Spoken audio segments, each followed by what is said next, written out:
And we're live. We're live. Sabaho, and welcome back to the last Saturday in July 2022.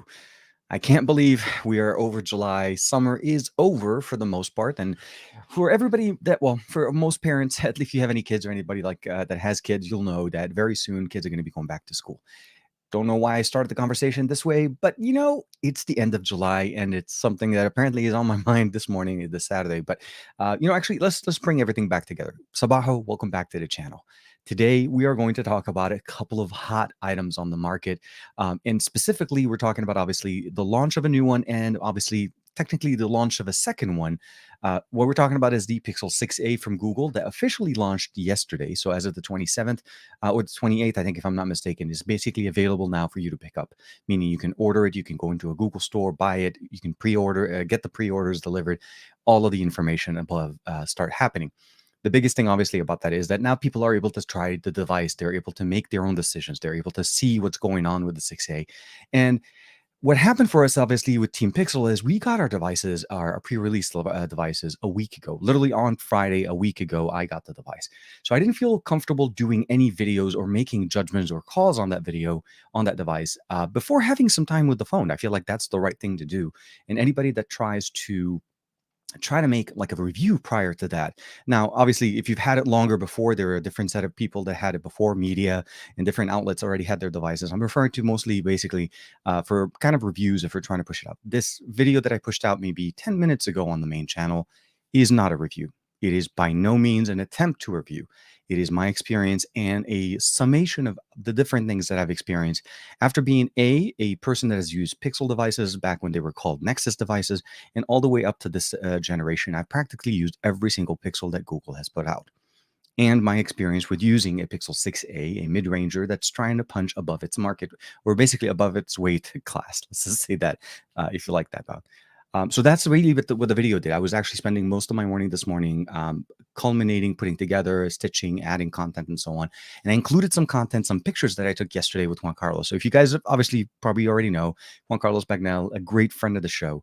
I had a chance to spend some time with him yesterday at the Peterson Museum here in Los Angeles with my son, Omar, and we had a blast. There were so many cool cars. There's like the cool factor at that museum is just crazy good.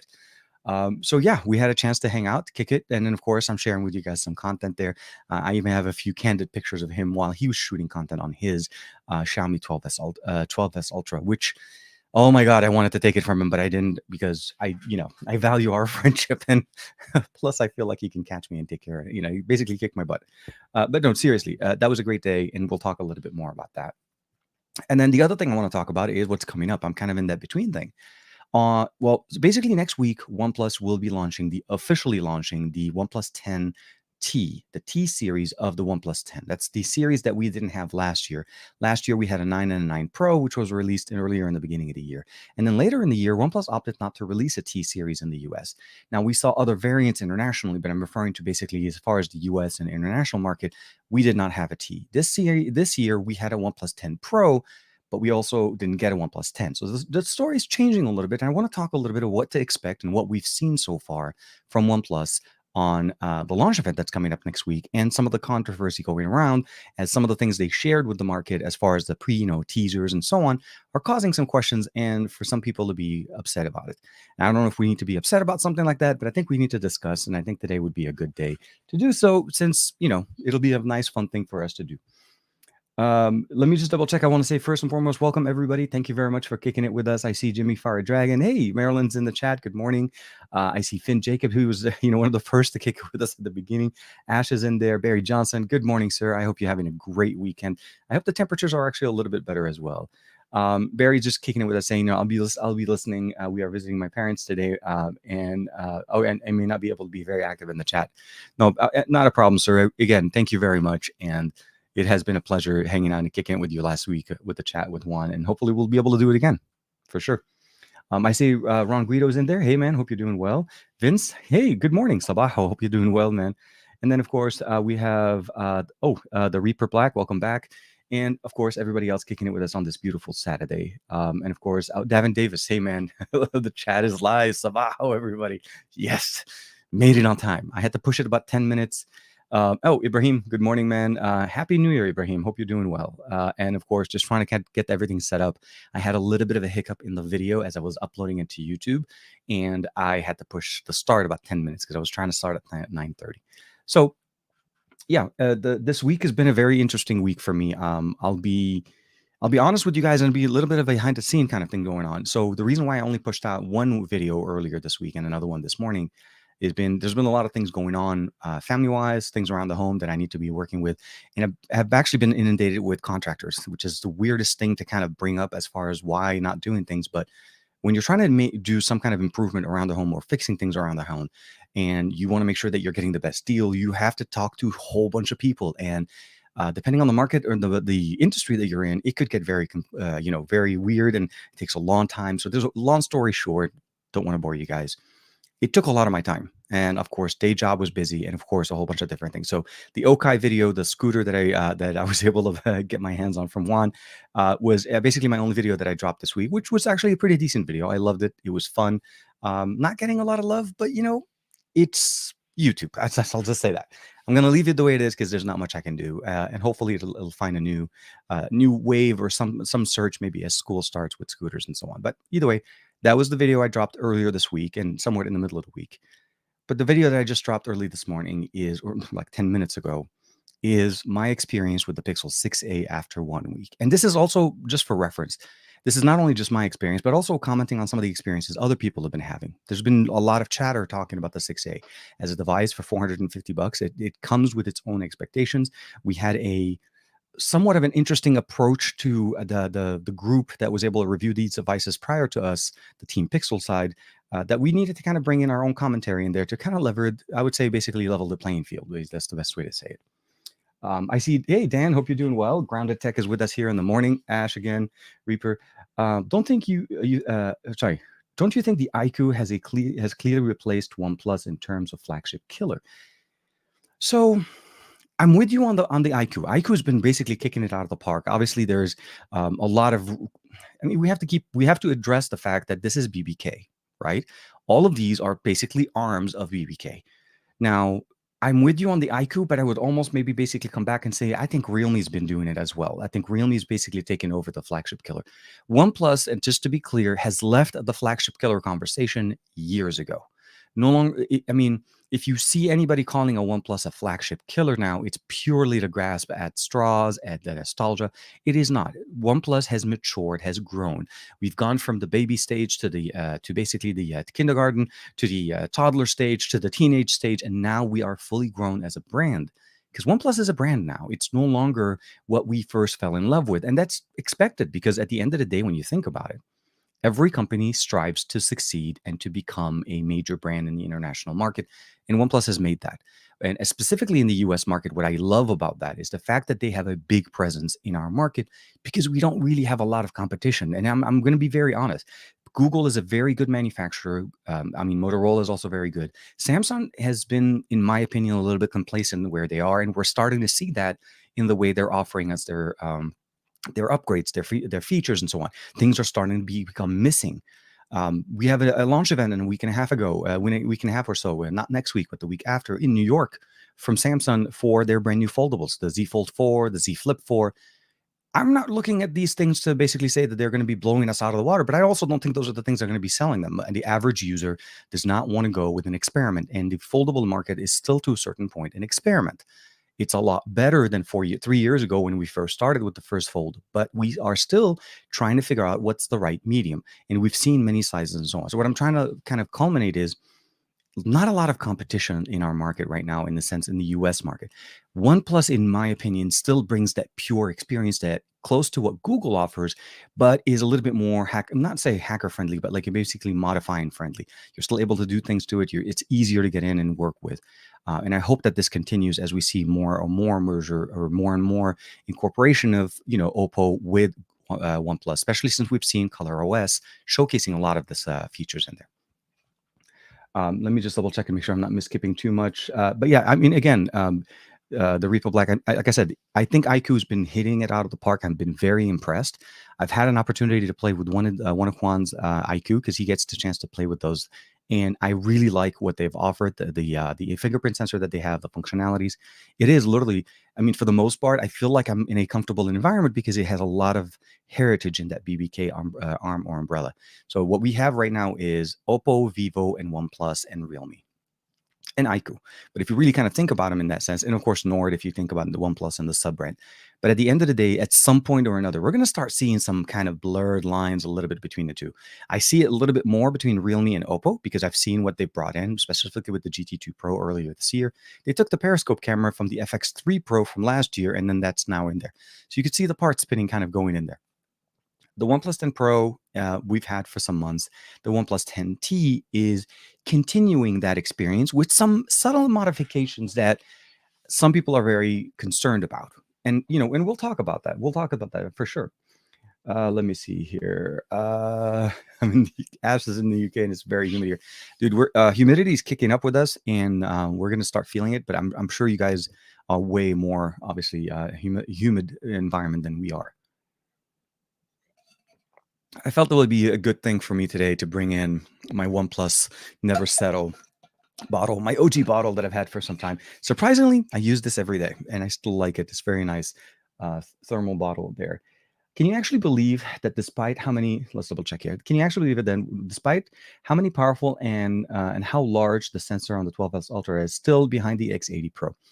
I think it's going to come down to a couple of things. One of the things I did see a couple of, I think is it yesterday or the day before, Xiaomi still has the ISP, their custom ISP hasn't been actually fully activated in there. They're still working out some firmware. So there's actually still, the conversation still needs a little bit more time to be kind of made. I will also say though, that based on the fact that the X70 Pro is in the house and it's basically becoming one of my go-to B-roll second camera on the go kind of technology that I pull from to be able to get my daily activities done. Uh, I understand why the X80 Pro hits where it hits and what it does. Vivo is not taking its down. They've been doing this for a while. Vivo's been innovating in the camera department for BBK brands for some time. It's not that obviously Xiaomi doesn't have it yet. I think the conversation is just not complete yet. Also, this is the first collaboration, Leica and Xiaomi coming in together, but we also have a very different approach than what we had last year with the the Mi 11 Ultra. The 12S Ultra is trying to bring us a very different experience. And boy, does that sensor look amazing in the middle. The ultra wide sensor that we have in there. It's something, but I think the conversation is still not 100% done for us to kind of make it there. Okay, so here, the Reaper Black coming back saying is, I think OnePlus is swallowed by Oppo. To a certain point, we are seeing, because so here's the thing. Because we only look at least in our market, because we only get to see the OnePlus conversation or one side of things, meaning every time we see something from OnePlus and we see that it's new and something like that, we can leverage the fact that Oppo is broadening in there. We know that at its core, the OnePlus Oxygen OS is based on Color OS, which is also based on Android 12. So that's how we currently have it. And then we can expect that as time goes on, the unification of the two code will come even more. But we are still promised, this is from both companies, saying that they're going to keep them independent, basically different trees. So basically, they may be based on the same source, but they're going to branch off into their own tree, basically having their own unique characteristics that you'll find on a OnePlus that you wouldn't necessarily find on an Oppo device. Now, yes, some of that stuff is kind of going both ways, right? We see some of those new features coming into to OnePlus when we start seeing the code being used, but we also see that Hasselblad kind of shifts over to Oppo. So Oppo's benefiting from this. And I think at the end of the day, as a consumer, not to say that I'm not advocating for competition and so on, but at the end of the day, we always had that conversation back in the early days of OnePlus, where their inception and where they came from. We knew there is a relationship between them and Oppo. We knew there was so much similarities between the hardware because we get a chance to play with both. What I'm trying to kind of bring you, kind of circle back now, it's no longer kind of guesstimating and so on. We are actually, as a consumer, starting to benefit from that relationship. So yes, to a certain point, we may have maybe not as much of a clear line between the two, but I appreciate the fact that not only is it a one-way relationship, it's a co-working relationship. It means we get things from from Oppo, and Oppo utilizes some of the things we've been enjoying for some time. So it's a win-win.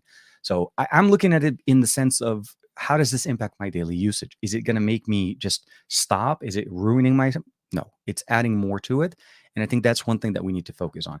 I appreciate the fact that initially there was that shock. You have that we have that basically personal connection with OnePlus a lot more than Oppo in the US market, or at least in some of the markets internationally.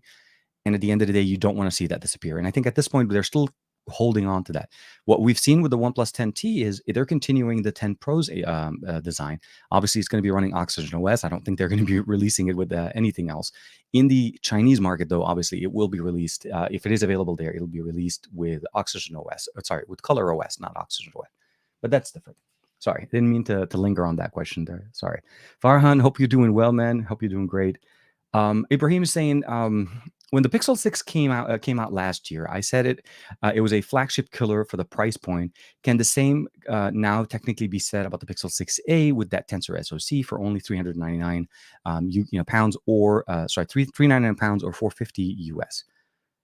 Honestly, I mean, I'll be very frank. The experience on the 6 Pro is predicated on specific set of upgrades over the 6, and we knew that last year. And the 6A is doing the exact same thing. Now, if the price is a lot closer between the 6A and the 6, I would probably recommend going to a 6. Meaning, if you find a 6 on sale for $100 off for $499, or something to that effect, I would recommend you going for the 6. Nothing personal. I like the 6A, and I think it does great. I think the 6A, and I do agree with Juan on the fact that it is a flagship killer, because this is truly meeting that experiment, I want to say the spirit of what we saw last time when we used the flagship killer term the correct way. And that was when we got a OnePlus device that was selling a brand new SoC from Qualcomm for $300 or $350, depending on the configuration you were getting. That to me was a flagship experience. Now, it wasn't as well rounded as a flagship. It wasn't giving us all of the bells and whistles of a flagship, but it gave us the speed and performance of that. The Tensor does that here for us.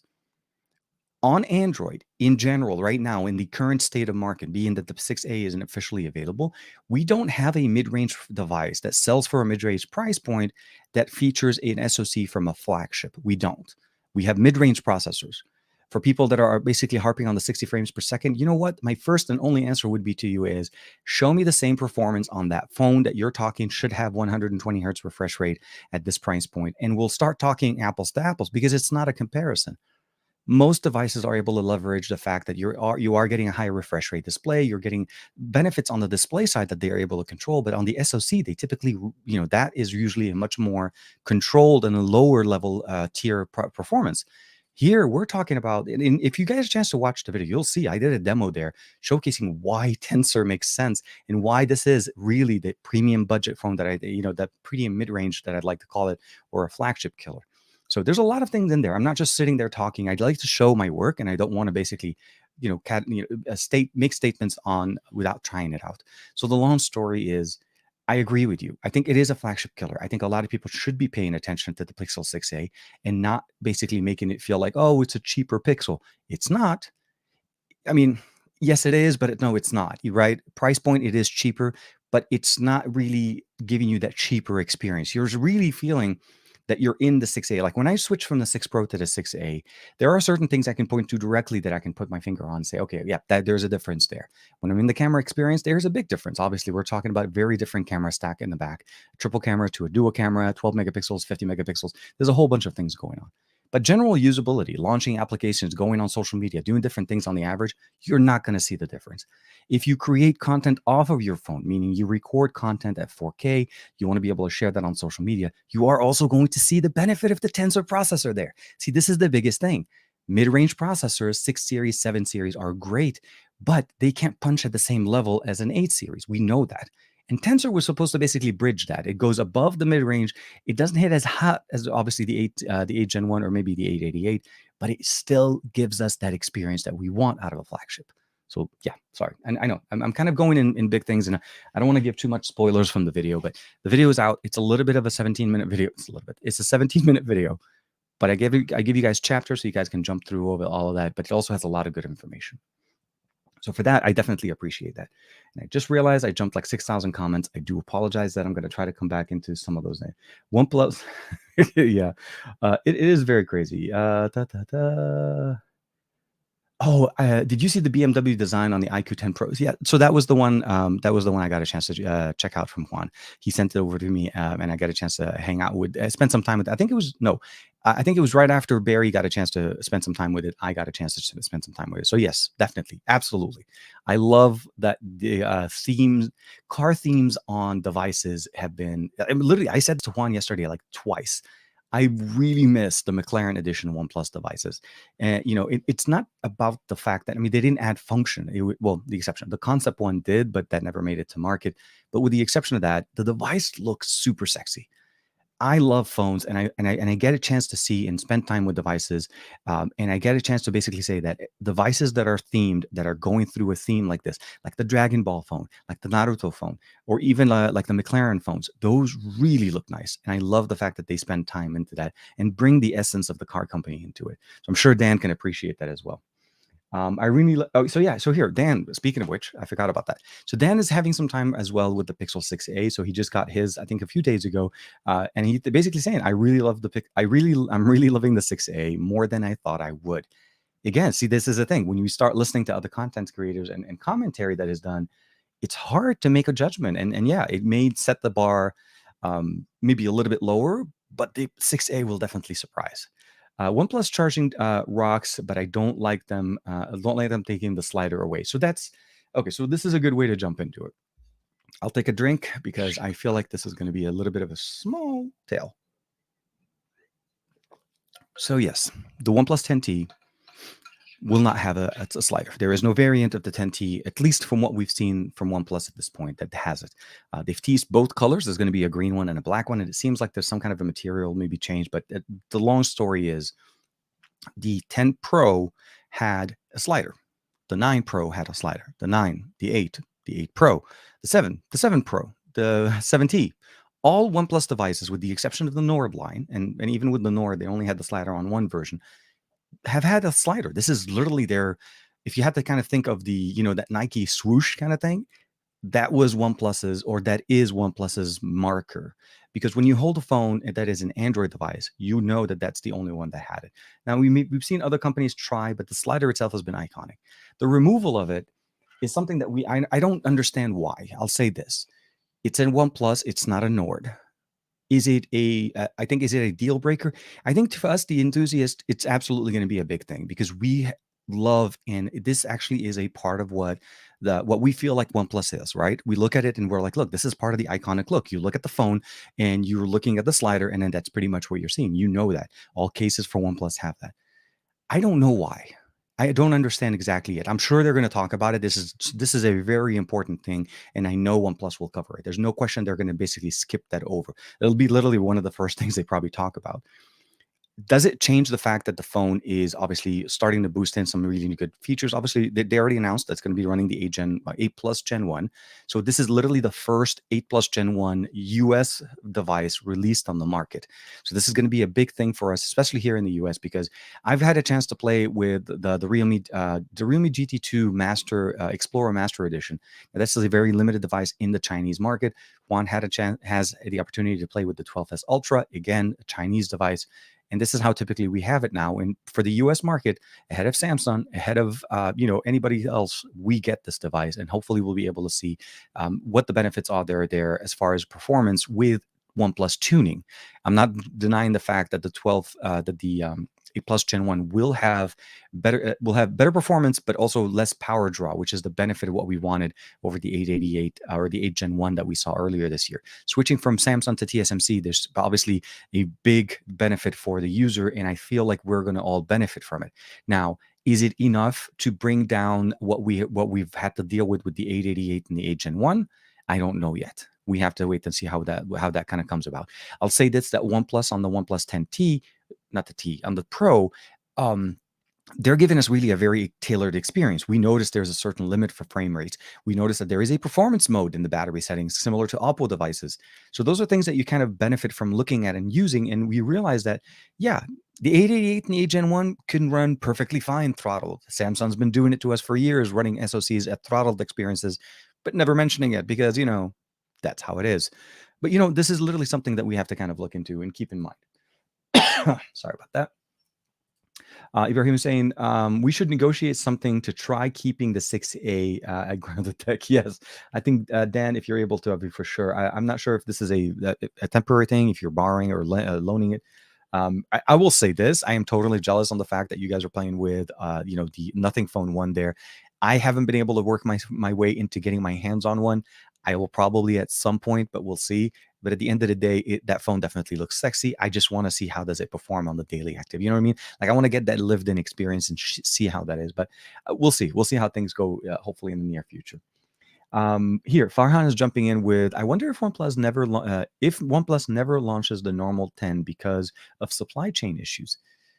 I'm not sure if so. There is a big part of that. That was their biggest concerns last year. They felt like sales weren't going that well. There was obviously still the pandemic kind of going on, and they canceled the 10T in the US, which typically is what we see. Not the 10T. I keep saying the 10T, the 9T last year.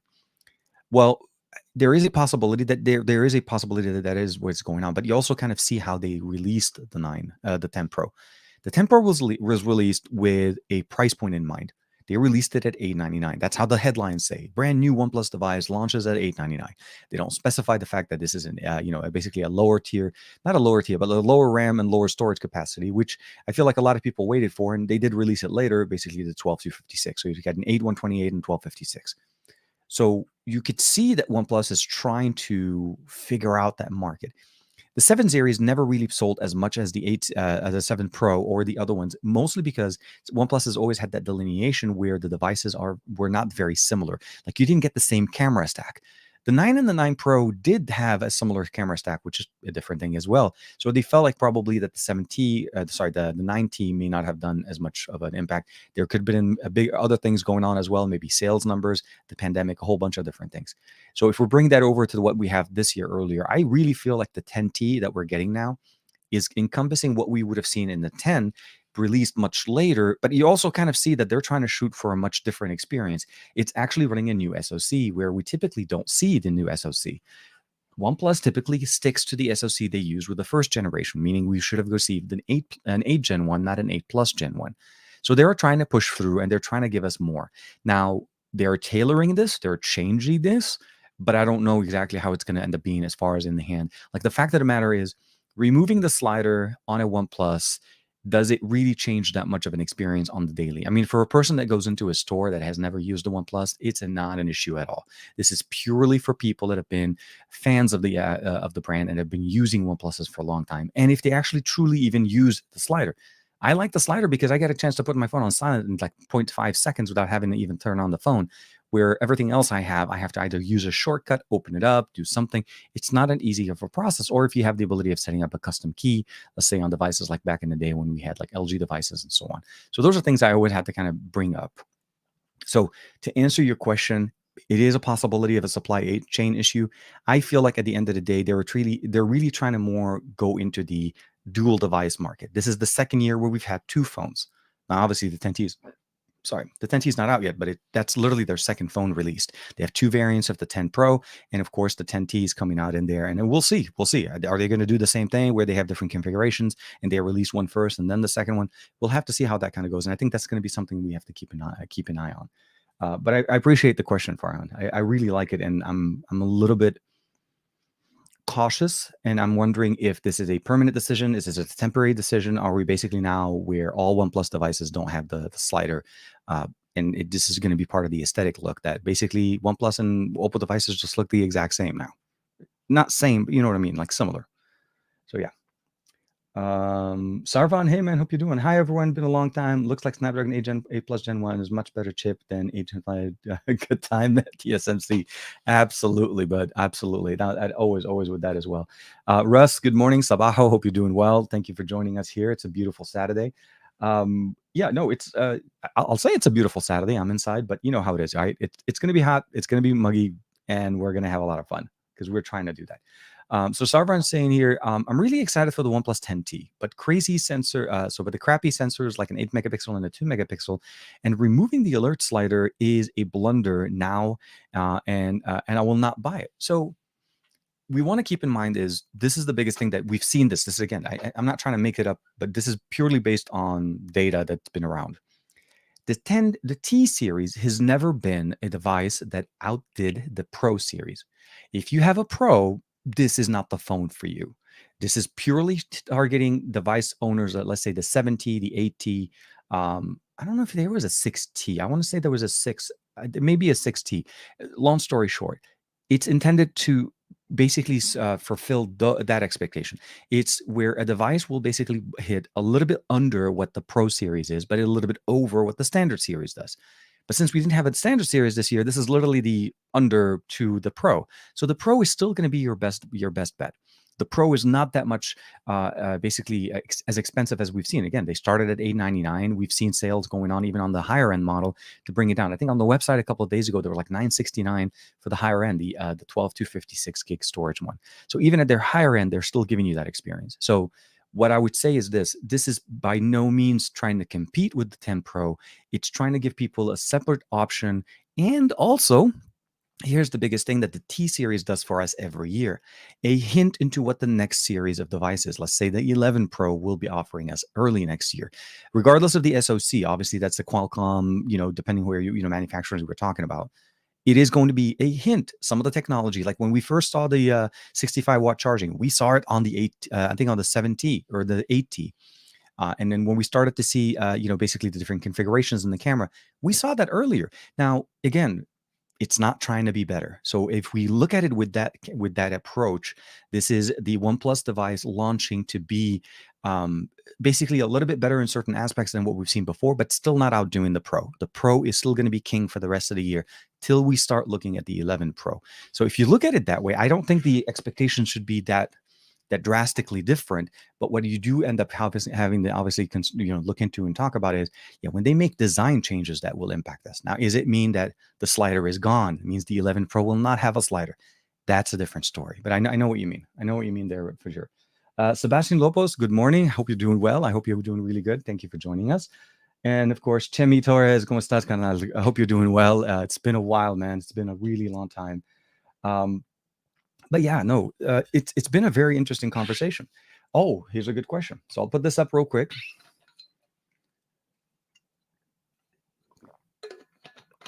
So Russ is jumping in with a good question, and there's a question here. Obviously, it says the Pixel 6a or the A52s. So it's really kind of come down to ecosystem and comfort. The reason I like and I really appreciate closer to stock, less software hindered experience. In the video, if you get a chance to check it out, I did a comparison between the 6A and the S22 Ultra in a couple of manners, but one was specifically to the text-to-speech. I don't know how, I mean, I'll speak specifically from my personal experience. I use speech to text quite a bit. It helps me multitask. It helps me do work on a much more efficient manner. When I used speech to text on a non-Pixel and I don't have a really good internet, like specifically on my last vacation when I went with the family, I had internet, but I had the crappiest internet connection possible. I was happy that I had it. I'm just not happy with the internet speed, but there was not much we could do about that. I mean, again, we were on a boat. It was in the middle of the ocean. I'm just happy that I had internet that I'm able to not pay like thousands of dollars for. But every time I tried to use speech to text, oh my God, the delay was how high. Why? Our speech to text technology on non-Pixel, when they don't do on-device processing, is that it requires an internet connection, which means it has to ping the server, make sure that it's running. Then it says speak now. And when you speak, there's that quick back and forth information, send and upload and download. And the way you can catch that is by turning off the internet mid-speech. So start talking onto your keyboard, open up your phone, go into a text message. You'll see it in the video. And then on a non-Pixel device, if you change the internet connection, you turn off Wi-Fi and you want it to switch over to data, guess what? That stutters it. Oh, that messes up the whole thing. Slows it down, and then it sits in a mode where it's like thinking, and then it just stops. The Pixel, I was on Wi-Fi and data, and then I put it in airplane mode. I shut off the whole internet. I didn't give it a chance to switch around. I just shut it off. It was running like a champ, transcribing on device accurately, beautifully. So yeah. There are big things that we can keep in mind there. So this is really why I feel like the 6A, we got to think of it. It's not really, it's a Pixel 6 dressed as a mid-ranger with a little bit of, change in design. Let's just say that. So yeah, very, very nice. I appreciate the question there, and I think I'm with you on that. It's a good comparison, but I feel like the 6A would still perform better, especially when we come back down to Sarvan's question here. Android 13, in my experience, is actually too good and feels refined and polished, much better polished version than the 12L. Absolutely.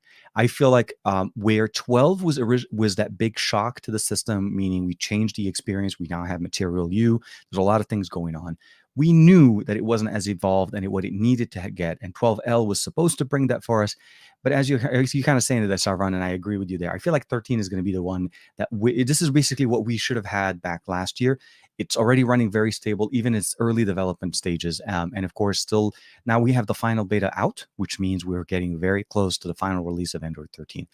We know it's going to be coming out very soon, and there's a good chance Google may release 13 before Pixel 7 and 7 Pro. That means we see it on other devices prior to the 7 and 7 Pro. And the 7 and 7 Pro focus primarily on the new experience, probably a new SoC from them and different things to that effect. But yeah, I'm with you.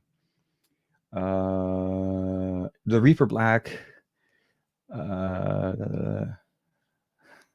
One second. We definitely need to see the X80 Pro Plus.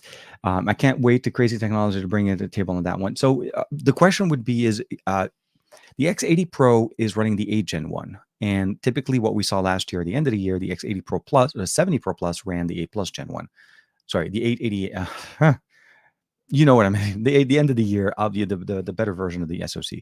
I would be honestly, if the 80 Pro performs the way it is right now, the X80 Pro Plus, I'm really looking into maybe possibly going into maybe bigger sensors, full inch sensors, or something to that effect, because it's really that good. I mean, it's that good. I've never seen Juan be that confident in a piece of tech as when it comes down to devices like a smartphone, the way he's been talking about the X80 Pro Plus, X80 Pro.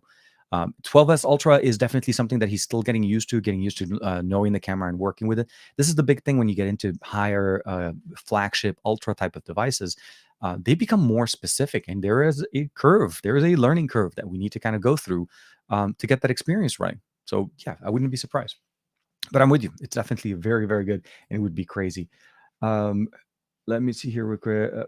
Yeah. Oh, so look at that. Dan, right there. Russ 6A for the win, 100%. Absolutely.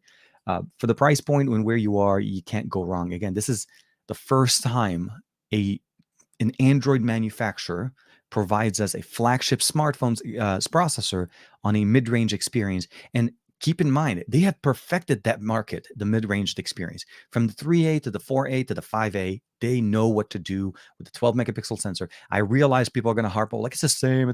Stop. Look at the pictures in that video and tell me that you can tell that this is a $450 phone, or you could tell that this is a $1,000 phone. We have to really step up our commentary game and stop going for the lowest common denominator or trying to just say, we'll just buy an Apple or just buy an iPhone. It doesn't work that way. You really need to factor in the cost, the performance, and what you're getting. I think it's still even a better buy than the iPhone SE 2020, the latest edition that we have. The reality of the matter is the iPhone SE has been an interesting approach from Apple, and what they're offering us in this is a lower priced, a Touch ID lower priced device that is smaller in form factor. But at the end of the day, would I say that this is a better? No, it starts out of 64 gigabytes of storage on a phone that can do 4K. Like, why? I was doing some testing with my phone, and again, you'll see it in the video. I've shot like 4 or 5 gigs worth of content, and literally having the phone. Sorry, I take that back. I said 4 or 5. Sorry, 40 to 50 gigs worth of content on the 6A since I've had it last week, and I've only had the phone for a week. Now, yes, I'm testing it, but I'm just explaining is that you're going to need more than 64 gigs. There's just no way. So, anyways, long story short, in the Android market, the 6A holds a very specific place. This is when people start talking about basically comparing it to other mid-rangers.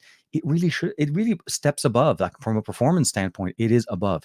Yes, you may get a bigger sensor on another one. There may be a few tricks here. I mean, the IMX 766 has been coming down to more mid-rangers on Android, and that's maybe starting to talk a little bit more on that. But again, leverage the processing.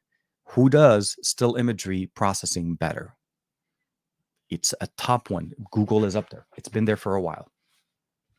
So let me jump in real quick. Life of Tech. Hey, Roger Bot's kicking it with us. Or actually, Roger himself, actually. Roger Bot is on the other side. And I think if I'm not mistaken, he's also going to be having a live stream this morning, more gaming oriented and of course, Minecraft and so on. I'll be on there in a little bit after we're done. Good morning. Hope you're doing well, Roger. I hope you are cool. See? You are a cool guy, but I'm hoping you are cooler. I don't know how to do this. It's not working. Dad jokes not happening. TK, can you mute the camera shutter sound on a phone imported from China? I was told it's not possible. That's an interesting question.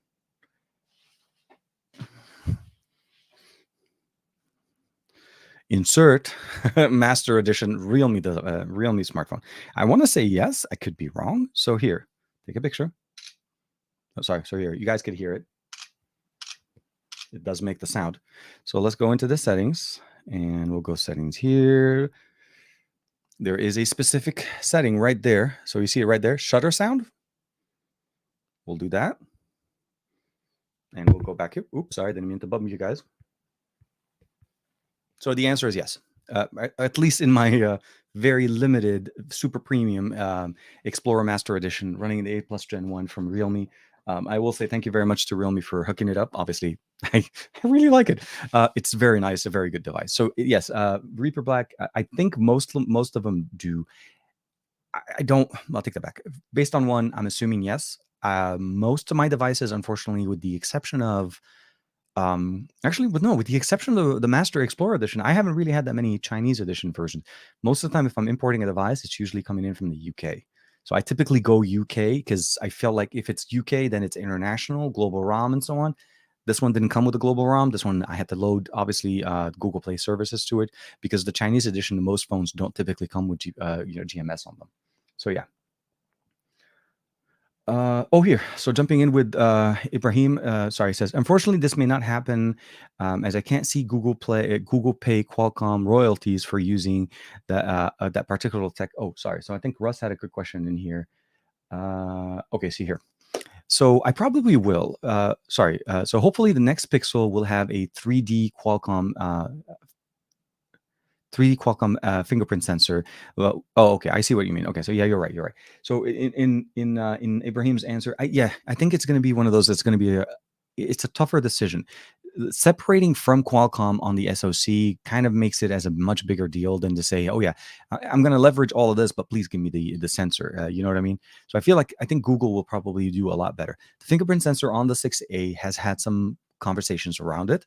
And the biggest thing coming in there, not all units are impacted by this, but some units are allowing people to unlock their device with their left thumbprint if they haven't registered it. And if they've registered only one, which is the opposite one, I'm assuming. So, vice versa.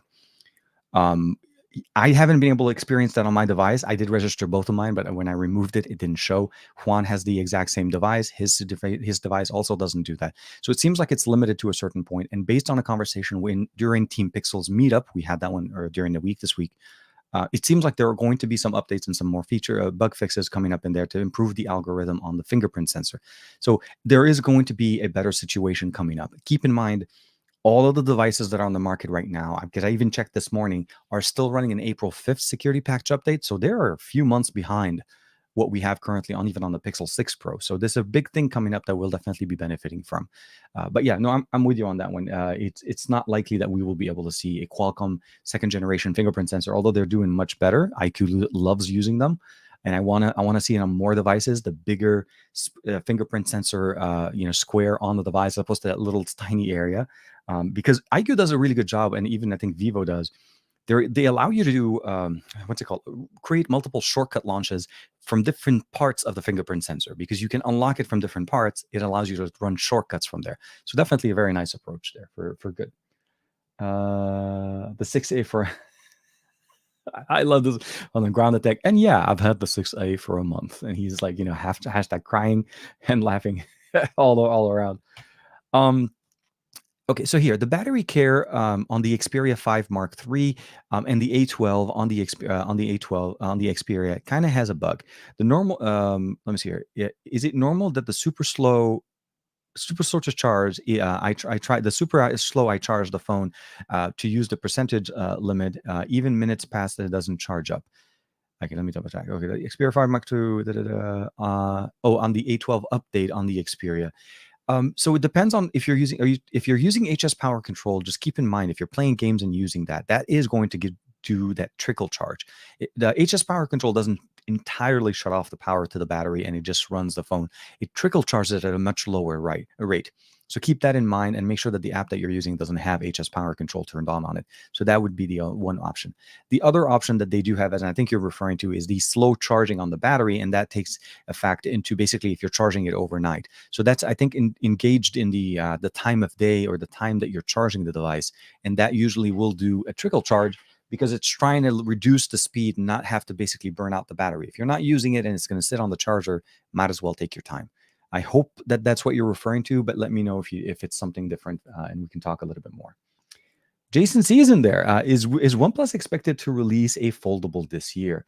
So I love Jason's questions, and I love the thought-provoking questions that Jason throws. Everything that we've heard so far is there's a possibility. Is it real? Is it going to happen? I don't know. Is it going to be based on the find and? I really hope so, because if that's the situation, that's going to be the better way to do it. Don't get me wrong. I like foldables in many different shapes and sizes. I like what Huawei does, Huawei does. And I also like what, obviously we've seen from Motorola, what we've seen from Oppo, and what we've seen from Samsung. And even actually, surprisingly, Honor's foldable is really good. I got a chance to play with it for a very short time, unfortunately, like literally about 30 minutes at MWC earlier this year. So this is something to keep in mind, that the foldable game is not small. It's growing, if not basically multiplying, as every year we have more and more contenders. But the question would be is OnePlus. Oppo will not release a Find N series in the US. They actually didn't even release the Find N series internationally. This is, again, a Chinese-only device. I got a chance to have my hands on it, and I really like it. I went to CES with it, and it was beautiful. Luckily, I got the one that has the 512 gigs of storage. Really nice, great content consumption, really good. And cameras were actually much better than I thought they were going to be. But the answer would be this. If we see something, it'll probably be something alongside what we saw here. From what I know to this day, I haven't heard of any official statements being made, but I can tell you that OnePlus's next endeavor should be in that market. Technology, as much as we love it, what we've seen right now is that they're venturing into the Nord series. We see 2 Nords releasing typically, and now we need to start seeing foldables. So I wouldn't be surprised. Is it going to be this year? I mean, July's over. We haven't had any single rumor talking about a foldable, from the launch event next week. Is it likely that they'll have, oh, by the way, let me pull something extra out of my hat? There's quite a bit of conversation. They may even tease us. And that may be the thing, kind of like how Google did for us with the 7 and 7 Pro and the 6A and the tablet and the Pixel Watch. It's good for a company to give us, coming soon to a theater near you, the OnePlus foldable 5G, insert SoC kind of thing. And I wouldn't be surprised. Honestly, I would love to be able to see something from OnePlus, because once they do that, I'm hoping they also kind of to that conversation, they start talking about desktop experiences.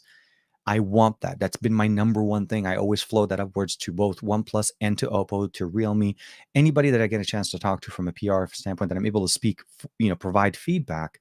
I always want to see desktop experiences expansion, because Android desktop still has not evolved, and I don't think Google is focusing on it. It exists, but it only exists on devices that are non-Pixel, and it doesn't exist in a really good shape. And again, LG walked out of the market, so we don't have a way of seeing a desktop experience that was closer to the stock, because I think that's what LG was doing for their systems.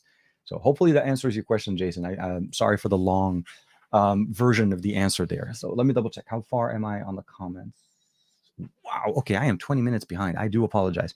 Let's pick up some speed. So doing great, Jimmy. Okay, Roger's doing good.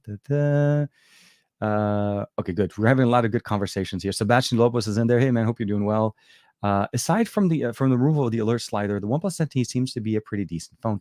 I actually think that is, yes. I actually, like I said, when you judge a device, when you judge a piece of tech based on what it's supposed to be, not what it could be, there's a big difference here, right? I'm not trying to compare a OnePlus 10T to a OnePlus 10 Pro. I can't do it yet, but I'm saying is I'm not trying to put that. I actually do know that the 10T in its class, it's intended to be a slightly under the 10 Pro, but above the 10. But we don't have a 10, so therefore it takes the whole kit and caboodle when it comes down to that level. So yeah, when we're looking at it, it's there. The alert slider, it's going to come down to personal preference, and I think at some point or another we adjust. I mean, we lost the headphone jack, we lost MST, we lost SD cards. There's a lot of things that we've been losing the last couple of years. Very few new hardware features adding to the system. So I would appreciate if, whatever OnePlus is doing with the 10T by removing the slider, it benefits us at the end as a user. So that's my goal, or at least my hope. So we'll see. Here, the Reaper Black jumping back. TK, in your opinion, which phone takes better photos? The Vivo X80 Pro Plus or the Find X5 Pro or the S22 Ultra? Ooh. It depends on the scene. And it depends on what you're doing. I will say this. All of these devices will not disappoint. If you go into this experiment, or if you're going into the comparison or trying to make a decision between three based on which one is better, it's like talking about a Lamborghini and a Ferrari and a Maserati. They're crazy fast cars. You're not going to be, I mean, you're missing a few miles here and there on the top part of the gauge, but in reality, when you're driving them on a daily basis, they all drive the same roads. They all have to abide by the same laws. They all have to run the same things. So at the end of the day, it's not that hard. It's not an easy answer to give, but at the end of the day, you will not be disappointed going with any one of these devices. The Find X5 Pro and the S22 Ultra provide us a good experience. Again, they're available in specific markets at the same time. The X80 Pro is really not coming up to everybody in the world. So keep in mind, Vivo doesn't push out the X80 Pro to every market. So they don't really compete in many areas in the world, but you will not be disappointed. Anyone in the on the chat has the Note 20 Ultra? I noticed that on my cousin's Note, so Russ is having a thing. My wife has the Note 20 Ultra. The learning is leaning towards the left side when the rear camera is facing the front. I have not seen that one, so I will have to double check on that one, Russ. Sorry. I don't think the MySilicon does any difference in Oppo, but I've heard that the V1 Plus chip in Vivo is a higher end device and does a better experience. So I'll say this. I haven't used the I wanted to say that I spent time with the X80 Pro. I don't, but I can tell you from the Find X5 Pro, for low light photography, low light still and extended exposure photography, it is absolutely noticeable what the Find X3 Pro can do and what the Find X5 Pro can. Now, is it specifically directly connected to the MySilicon X? There's a lot of things pointing into that situation because that's their they're using their NPU to augment the ISP that we have within the 8 Gen 1, right? So the call to action is, when companies create their own NPUs, it's their way of being able to control and contribute to the conversation. Is it better than the Find X3 Pro? Yes. Is it better than the X80 Pro? I can't say, but I can tell you that, again, you're talking about the upper echelon of devices. And at that level, devices don't typically disappoint in camera performance. It's where you start seeing the camera science that makes the difference. And the Find X5 Pro also has the Hasselblad, filter options in there as well. So you have a little bit more play in there. But I definitely understand and appreciate what Vivo brings to the conversation. Again, I fought hard and a long time trying to get this thing out of Juan's hands just to keep it into my repertoire. And I finally succeeded, but it took me months. I mean, we are at end of July, and last time I used this phone prior to this was in January when I was at CES, when it got Android 12. So yeah. Let me see here. Finn Jacobs says, I'm just checking in for a brief moment. Say properly hi to everybody. Good morning, man. I know it's a busy day, of course, as usual. Jimmy, once you're done here, go looking for me. Oh no, absolutely, yeah, no, for sure. TK, 15 minutes behind. I see as usual. You know me, man. I love answering questions. And I love the fact that we're all engaged and we're talking about it. That's the biggest thing about the conversation that we have here. So here, I've imported a lot of phones from China. So Ash is jumping in. I've imported a lot of phones from China, and I've never seen a shutter sound button. I'm assuming, yeah, I guess it depends on the market. It depends on the devices. For me, again, not as we've spoken since the question that came up first, the Find N and the Realme, and those are based obviously all on ColorOS. So for the most part, I feel like Oppo does cover that if you import it from there. So OnePlus devices will be in that same boat. I'm assuming you're talking more maybe like Xiaomi, Realme, or some other manufacturers. Yeah, there's a possibility that that's not an option. And I don't like that. You're right. It sucks because, like, I understand they're trying to give us the feel that this is a camera, but even at the camera level, you don't get that loud of a shutter, right? It's typically more like a kind of thing as opposed to the so we'll have to see. This is also, by the way, my worst way ever of making shutter sounds. Okay, let me double check here real quick. Oh, Davin Davis is jumping in here. Says, TK, for all the praise Google is getting for the Pixel 6 series outside of the screen, there's less repair, outside of the screen, they're less repairable now than earlier with Pixels. As every company kind of moves on forward, depending on the design and what they're trying to do, they're trying to put in more in a small space. So yeah, you're right. It's harder. It's not as easy. It's basically a sandwich device. There's a lot of adhesive. We're moving things and trying to repair things. It's not as easy. But at the end of the day, what I looked at it as is the ability of basically allowing us to get some parts replaced through iFixit, getting the opportunity to be able to fix things and not just having the ability of basically saying every time something breaks, I have to call Google. It's hard. It's hard. I mean, and I'll say that with a very few small number of people that like maybe probably you and I are comfortable opening up their phones and trying to fix them. I've fixed many devices when I've broken them or something to the effect, as opposed to just retiring them. But it's a small number of people that typically will go that far. I think this could help the fact that obviously repair centers, other non first party repair centers help you be able to basically support your device, and that's going to be the concern there. So I'm hoping is that we don't typically see failures in those things, and that the more cosmetic one, I'll say my son dropped his Pixel 5a, was it a couple of days ago? We shattered the glass protector on it. I put in a new one. We're good. So I would also always recommend making sure you have a decent level of protection on your device. Sorry about that. Okay. Taylor Bell. Okay, here's a welcome to the channel. Welcome to the chat. First time seeing you. Welcome here. The Chinese Android devices are very popular outside. Okay. I'm not sure if it's a question or more of a statement. The Chinese Android devices are very popular outside of America. There is a big presence outside of the US when it comes down to mobile devices, specifically EU, Middle East, everywhere else.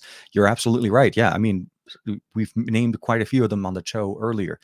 Is just that in the US, because we are very limited in the variety of devices that we're able to use, sometimes importing them does come with its own challenges. So you always want to be careful when you're importing and see what are some of the other options available on the market. So yeah, he jumps back with I just bought a OnePlus 10 Pro yesterday. Very impressive, and for sure. So it's one of those things you always want to keep in mind. It is what it is, but I also say that. So the Chinese version of the OnePlus 10 Pro in white with 12-56 looks stunning. No way to get it outside of China, but yeah, I mean, if you're really talking about importing devices, that would be one of the ones I would have loved to get just from there, because it's like a unicorn. You won't see it anywhere else other in that market for sure. Ash says, TK, just to be clear, I said I've never seen a shutter sound block, not button. Oh yeah, lock, yeah. It's the other way around. It's more of the other side. Yeah, you're right. My mistake. Jumping. Hey, Aditya, man, the Mr. Cumberbatch of our channel. Welcome back, man. Hope you're doing well. I don't think the sound is to emulate the feel of the camera, TK. I believe it's to prevent inappropriate uses of the phone camera in public spaces. That would be the opposite, obviously, is to make sure, of course, this is why sometimes we also see red lights next to cameras when you turn them on, especially on DSLRs. No, absolutely, totally with you. But with the referring comment that I had before was primarily also to a certain point aesthetics. Not to say that I don't want to, but let's say I'm in a place and I'm taking pictures, and I'm taking perfectly fine pictures without infringing on anybody else's personal privacy. I don't want to basically, where I'm sitting doing my own work, and start making shutter camera sound where people are going to start looking at me, which kind of makes it look weird. So it's the opposite part of that. But I agree. The function is primarily intended so that people are aware around you that you are taking a picture. But I also know now that at least for the most part, it is an international thing, knowing that if somebody's doing this, holding in front of them in this mode, that they're taking a video or a picture of something that they're not watching, especially in public areas. So people typically can see that. But you're right. Yeah. This is also for privacy issues. You're absolutely right. I love it how you keep me in my spot there, my friend. Thank you. I see Joe. Hey, Purposely Pixel as well. Teampixel representing TK Pixel 6bay. Oh my God, we'll have to figure out. Yeah, we'll work on those when we get to the Android to the TKception. We'll see how the creativity kind of kicks in there. We are talking about the camera shutter sound being a permanently enabled on Japanese imported phones, right? I wasn't sure if that was the one he was referring to. So hopefully Russ can jump back into it. Yeah, LG Korean phones, even when muted, makes a shutter sound. So yeah, so I think it's more so in that aspect, and I can imagine it again being a privacy thing more so than anything else. But I also look like it sometimes at some point or another, it's Android. So it's one of those things that when you have a device and you're not used to it, then it's one thing. But if you're in a market where this is a standard, this should not be an issue. And it would be a concern only for somebody importing it outside. Like if you're trying to bring it outside of the Japanese market into another market that doesn't have it. Again, these are the typical things that you get based on region. And those are typical things that we have to kind of address when we get there. Matt, the man himself, the God of the Call of Duty God. Hope you're doing well, man. I hope you're doing better. Hey guys, I'm at work and I have some other things going on with me. With my granddad in the hospital. I'm sorry. Oh wow, hold on. Doing other things going on with his granddad. Sorry, can't stick around. Love y'all. Hope you're doing well, man. And I wish your grandfather the best. I hope he recovers or whatever's going on, and you're able to come back, and he's able to come back to you guys at home, of course. But yeah, man, take care. Of course, thank you for stopping and even just saying hi. Really, thank you. Yeah, man. Yeah, my God. It's tough. Having family and having problems. Sometimes family facing some concern is always a big thing that you kind of like just shocks your world kind of thing. It's tough. Okay. So 10:38, and it is okay. So not bad. I'm actually catching up a little bit. So here's a question from Ash. Yes, this is what I said. I believe in Japan things. Okay, so I think Ash is just confirming it is based on the Japanese market, not necessarily Chinese. My mind went to Chinese devices. I typically don't import Japanese devices because it's harder. Shipping from Japan has been a much bigger challenge. The last time I was able to bring anything from Japan that I wasn't being able to buy it and bring it myself with me was because I had a friend that lived there and he no longer lives there. So again, processing and things over there.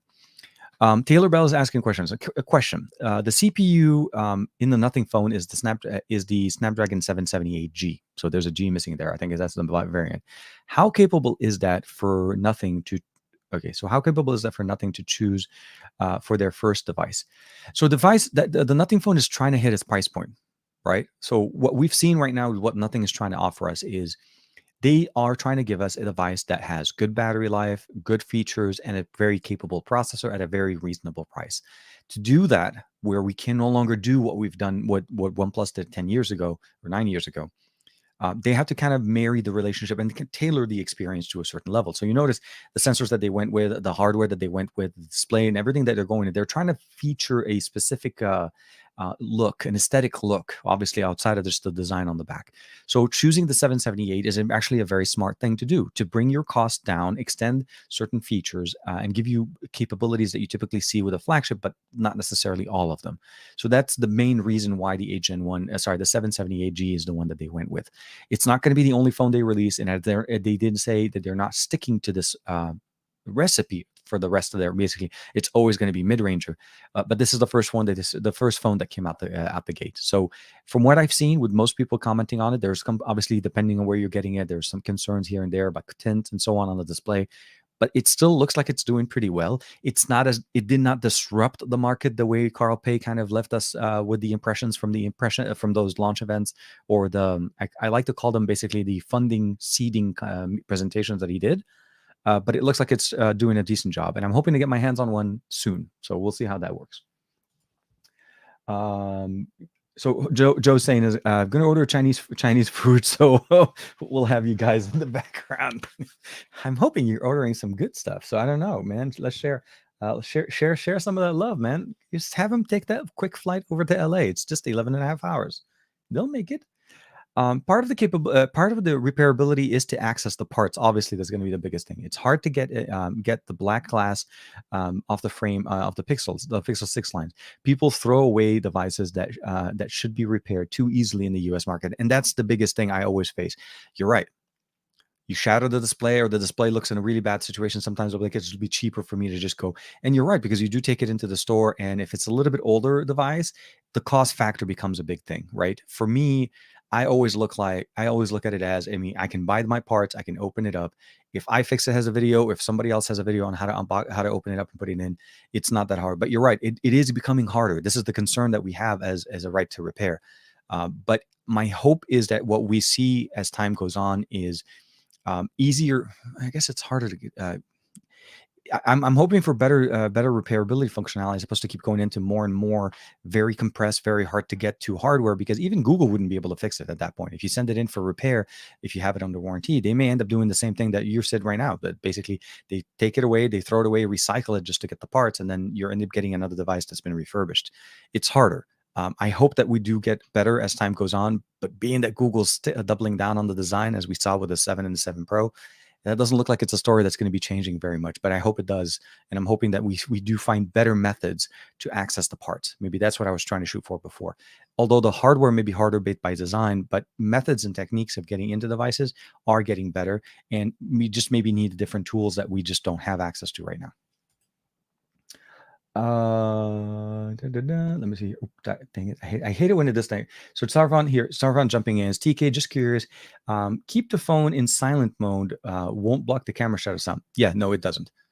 In markets that it's intended to stay on, it stays on, regardless if your phone is on silent. So if you put it on silent, you shut down the audio, you turn down all notifications, all of that, it should still make the sound, because that's part of the camera, the camera app, which accesses the sound functionality. Keep in mind, if it's done for privacy, it is in there specifically for that specific reason. So yeah. Jimmy Fried Dragon, enjoy your Chinese food. Everybody, please wish Joe a good, I'm assuming dinner, if I'm not mistaken. Yeah, it should be pretty good dinner or supper, depending what you're having. If maybe it's just a mid-afternoon snack. So let me see here. I think I'm almost caught up in here. Let me double check that. Mr. Davin Davis, always. Russ jumping back is TK. Are the U.S. carrier phones apps? Are they all removable? In other countries, you have to flash another software to remove them. I'll say this: no. Most of bloatware. So there's bloatware, and then there's third-party apps, right? So most carriers in the US, they have an agreement to have their own specific applications to install. Now, if you buy an unlocked phone, I'll say this: if you buy an unlocked phone, let's say a Pixel or a device that is not bound to a specific carrier, and you install or you activate it, like a perfect example would be the Pixel. My Pixel wasn't unlocked. The 6A that I got is an unlocked phone. Once I put in my T-Mobile SIM card, Google recognized that I'm on a T-Mobile network, and it downloaded my T-Mobile app. That's an agreement between Google and T-Mobile that anytime a SIM card of theirs is inserted into their device, we'll get that. Now, because of that situation, I'm able to uninstall the T-Mobile app, and I'm moving forward, and I did that. I did not want that app on my device. There's a lot of aggregate information that T-Mobile likes to pull from our devices without necessarily being very forthcoming about it. And even if you decide to uncheck for that, it's different. So for me, long story short, I don't like them. On devices that are branded for, let's say, T-Mobile, and it would be an example of my S22 Ultra. All the applications that Samsung agreed with, let's say Facebook, all of the other applications, not to say I used them, but like those applications that are third-party apps, you're able to remove. The system apps, you're not able to remove, you're able to suspend. But they're always going to be a thing. A carrier locked version of a phone has other system level applications that are not in your application drawer, specifically T-Mobile application. And again, this goes back to the whole what they like to aggregate data off of you from your devices. One thing was specific for me when I saw it when I got the S22 Ultra was that it automatically started installing applications for me and not asking me to, basically saying, hey, would you like these things? And they categorized them as experience improvements, and all it was basically bloatware. This is them getting paid to install apps on my phone, and I'm supposed to take it in that sense. So long story short, those were removed, and I did end up having to get some kind of a system level access to disable the service that T-Mobile had running in the background. So the long answer of that question, realistically, you can uninstall most of the third-party apps, not system-level apps, meaning your carrier app. But for those, you're either able to hibernate or you're able to get into a system-level app type. Like there's a app disabler and stuff like that for Android, for Samsung, and some of the popular devices on the market that act in a way that enables you to disable those functionalities. Anyways, long story short, I don't know why I'm kind of like jumping into it, but my phone was like buzzing like it's going out of style. Oh, Roger just went up, and I think. Yeah. I love getting notifications, but I think like my device almost woke up and it hit me with like 1,000. So we'll see. Golan Lavi, man. Hey, hope you're doing well. Thanks, man, kicking in. So Golan just got his Magic 4 Pro, and I think he was having some concerns. So he's saying basically, I have the Magic 4 Pro, and I'm disappointed. It's heating up. It's heating up issues. Videos in 4K. There's some lag. The system also lagging. Also, you can't change. Sorry, you can't change just only with. You can't charge only with the Honor charger. I know I was able to charge mine with non-Honor chargers. I see the next week coming with there's a big update. So I'll step back. I'm not sure if it's. I guess I'm not sure with the version that you have. The version that I have is a UK edition. I'm assuming maybe yours is a little bit different. Not to kind of harp on the situation, but my understanding is I'm hoping the update does fix the concern. As far as charging, I rarely ever use first party chargers, especially when I'm traveling. And I went to New York for was it like about a 5 or 6 day trip, business slash family thing. Uh, no problem at all. I charged it with third party chargers. I was taking 4K videos, shooting, rendering, editing, producing content, uploading content. There was a whole bunch of things done. I took it with me when I went to the Empire State Building, Rockefeller Center, the Lady Liberty. Literally, I was filming the entire city. Did not have those type of issues, and I'm wondering if it's either a bug or could potentially maybe a reset help. And if that doesn't help, I'm hoping the software update does. I'm really sad because I remember how excited you are um, for getting that device was coming to the market. I remember that was the big thing that you shared with us a couple of times. I think was it not the last a few months ago. I think when we first started talking about the Magic 4 Pro. Yeah, I hope, man. I hope it doesn't get better. Javier Hidalgo, hey man, hope you're doing well. Hope you're doing great. It's a beautiful Saturday here, and I say that purely because it's a beautiful, very hot Saturday because that's how we do it. Phone One is okay. So here, Ash is jumping in. The Nothing Phone One is a fantastic device. I've been using it almost constantly for the last 9 days, and I'm pretty impressed with what we get and what it can do for the price. See, it always comes back down to, how much skin in the game do you have, right? So look at it in that aspect, judge it for what it does. There's no question. I mean, again, the IMX 766, yeah, that the sensor that they used again has been doing so well on a flagship level. Realme and more of the other companies are using them in their mid-range devices, and I'm really happy to see what we're able to get there. So I'm glad that you're liking it. And again, primarily for me, it's more like curiosity. I love new tech, and there is some.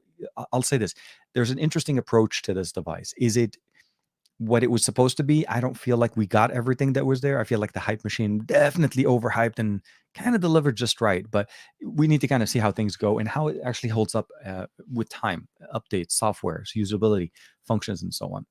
So for sure, for sure.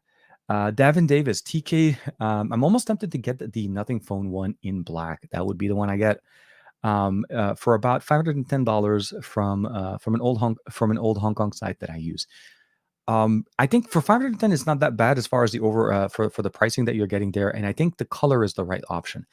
If you are able to, get it, enjoy it, and use it, and then at some point when you're done, if you're able to basically sell it at that point, I think that'll be the best way. If you're thinking of getting it and using it permanently, I would be very I would very, very weary in making sure that you're able to get all the services that you want on it directly. Because if you're importing a Chinese edition, keep in mind, sometimes Chinese editions don't come with Google Play services. And if the site says that it does, so if you're getting, let's say, a China mainland version, and then they say what it will have Google Play services, that means they side loaded the Google Play Store to it. Right. And sometimes, and I'll be very specific, sometimes some banking applications don't like that because not the entire security suite of Google isn't installed, and it doesn't always run the same way. So I'm just letting you know there may be something in the code that they may check. So if that's a concern, just keep that in mind when you're doing yours. So just something to keep in mind when you're looking into it. But I definitely would not, definitely a good option. And getting it from Hong Kong typically means it's an international model, but just double check the model number that they're talking about. Ash, Dominic Wong, Jimmy Fire Dragon. I love the fact that you guys are talking with each other too. It's always fun. And look at that. I actually made it into the actual timeline correctly. So here, Russ just posted this question. TK, which is better? A dedicated high quality macro or an integrated with the ultra wide camera? And how is the quality on the S22 Ultra? I don't take a lot of ultra. I'll be very honest with you. I don't take a lot of macro shots. I like it when it's incorporated into the ultra wide. I say that because we do not get good macro lenses on a device. Typically, it's literally a 2 megapixel, maybe at best it's 3 or 4, whatever. But they're typically a number sensor. Is a low number sensor, and the fidelity is not as great. I think utilizing a high quality ultra wide and trying to use that for the close proximity imagery that you're able to do with for macro photography is a much better approach. Also limits the fact that we don't have to have an extra bloatware camera that doesn't do much. I'd rather have an ultra wide, a telephoto, and a standard, not to have and then not have the macro take one of those numbers away and then end up getting a compromised experience. So that's typically what I prefer. Do I take a lot of macros? Unfortunately, not. I do like and I love what Oppo and Realme did last year and this year with the microscope lens. That was a much more functional one where we got really an interesting approach to camera photography at the macro level, but not typical macro lenses, like the microscope, not macro. Sorry about that. I jumped into that long a little bit. OnePlus not sound okay. So I think the Reaper Black was talking something. I got myself an 8 256 storage, nothing phone one in black, not unboxed. I have not unboxed it yet. Look at Joe flexing. Look at Joe flexing, man. Yeah, Joe. So all you have to do to unbox it is a simple, straight process. And I'll tell you this because I do this all the time. I've been doing it for like 12 years. All you're gonna have to do is get a bigger box than the phone. Okay. You put some things on top of it right when you put the box with that brand new box that you haven't unboxed in there, and you close the box. I know it sounds wrong. You're like, it's unboxing, but why are you closing the box? I'll tell you how it works. Very, very simple. I'm going to send you my address, and you're going to be basically printing a shipping label and putting on top of that box. And from there, just dropping it off to the post office. That's how you unbox it, because it'll just take about a day or two, and then there'll be a video unboxing that phone on yours truly. But no, I think no, I'm looking forward to seeing what you do with it, man. I'm really, really jealous the fact that the Nothing Phone one is not here, but a lot of people are importing it, and I'm really loving it. So I saw Dan's coverage as well on his channels as well. So I'm really looking forward to. And I think one of my buddies in New York, Antonio, has also got one of those. I think he was able to get his hands on that. They did a pop-up event, and every time they had. So here's the kicker: every time OnePlus is in New York, or not OnePlus, like Nothing is in New York, I'm not able to make it. Like, I'm going to be there next week for OnePlus, but Nothing it's not there. It's like, yeah, can we make it happen? Can we make it happen? No. But congrats, man. Yeah, 8256, very, very nice. Exactly. Yeah, Ash is doing the exact same thing. Go on. TK, the Asus Zenfone 9 looks like a flagship smartphone for how on small Android, but the price is too high. So yeah, no, the Asus the Zenfone 9 is also another one that I'm really interested to check out. It's a very they've done it before. Don't get me wrong. The Zenfone 8 was also very much in that same boat. It's a very good, well-rounded smartphone, and it gave you all of the benefits that you wanted. But yeah, as time goes on, unfortunately, pricing seems like it's going a little bit up as time goes on.